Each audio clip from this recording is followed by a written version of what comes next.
All right, awesome. So based on everything that we just talked about, I hope this makes sense. I think it's very common sense and it's very simple.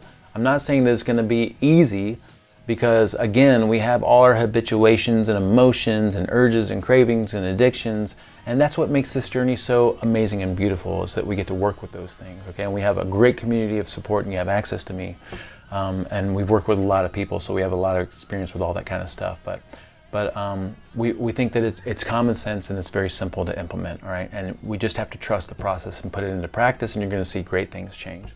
So our goals from here, moving forward: eat real food according to our definition of real food and embrace it. Do not be scared of animal meats and traditional fats.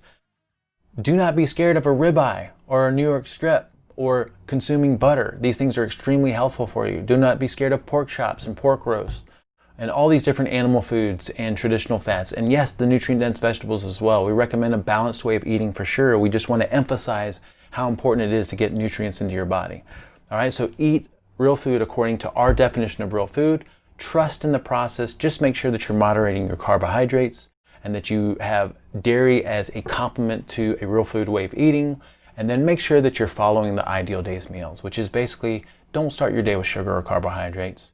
Don't snack in between your main meals, or don't graze all day. If you have to snack, just snack on something appropriate. Snack on a piece of beef jerky or an Epic meat bar, or a hard-boiled egg, or a half an avocado, or something like that. Just don't reach for something inappropriate, right?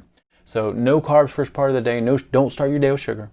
Don't snack in between your main meals. When you have carbohydrates, make sure they're from real food sources in moderated amounts at the end of the day, all right? And choose your number of meals and just figure out how you're going to make that happen. And just remember, our ultimate goal is moving from junk processed food with toxic ingredients to things made with better ingredients. And ideally, what's optimal is we're eating majority 100% fresh real food according to those rules we just covered. Big picture, always keep in the back of your mind, we want to eat real food, we want to be strategic with our carbohydrates, and we want to allow space in periods of not eating. And that's it, all right? So thank you so much for joining us with this Real Food Basics course, which is everything that you need to know to get started with real food and more.